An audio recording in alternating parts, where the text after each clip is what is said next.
शिक्षा के क्षेत्र में भारत कभी नालंदा और तक्षशिला जैसे विश्वविद्यालयों का केंद्र हुआ करता था। पूरी दुनिया से लोग यहां पढ़ने और सीखने आते थे।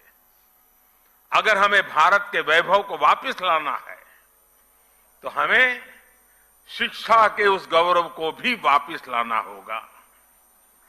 इसलिए आज भारतीय कलेवर में ढली आधुनिक शिक्षा व्यवस्था ये देश की प्राथमिकता है।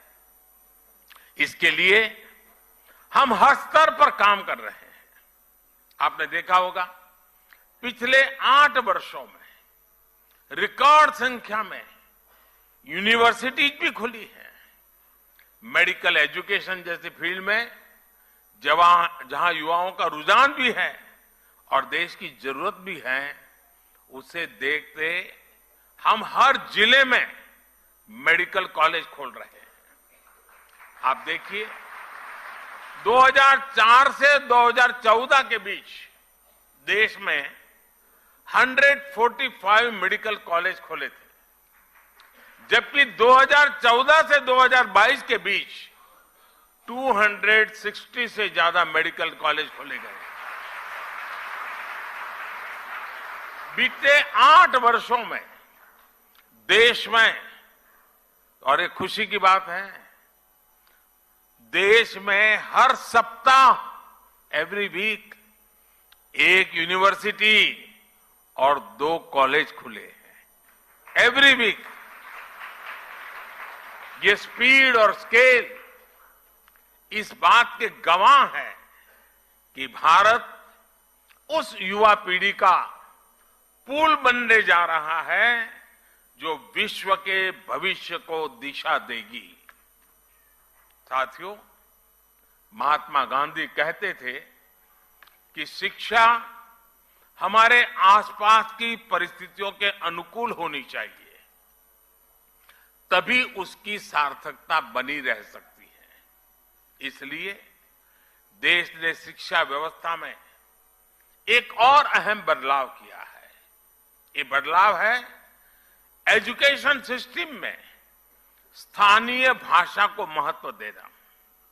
अब हम देख रहे थे सारा गुजराती में जिस प्रकार से कविता के माध्यम से जीवन के मूल्यों की चर्चा हमारे साथियों ने की।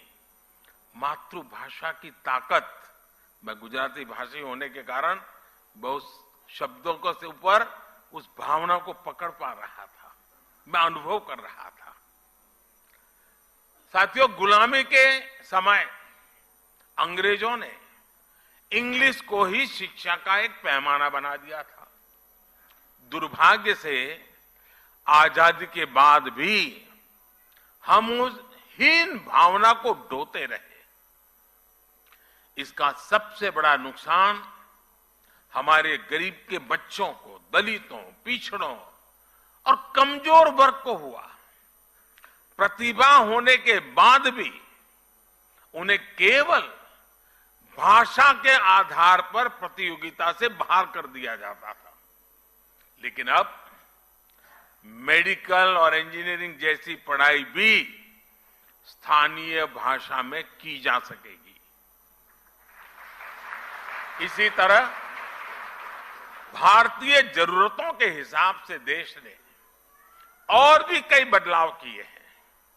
पिछले कुछ वर्षों में हमने पेटेंट इकोसिस्टम पर काम किया और पेटेंट फाइल करने को आसान बनाया है।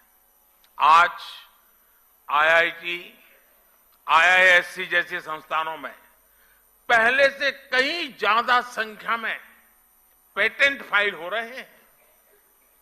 आज शिक्षा के क्षेत्र में बड़े पैमाने पर टेक्नोलॉजी का इस्तेमाल हो रहा है।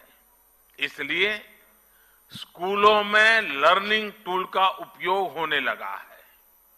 अब युवाओं को किताबी ज्ञान के साथ ही स्किल, टेक्नोलॉजी और इनोवेशन के लिए तैयार किया जा रहा है। इससे हमारे युवा रियल वर्ल्ड के प्रॉब्लम के लिए तैयार हो रहे हैं।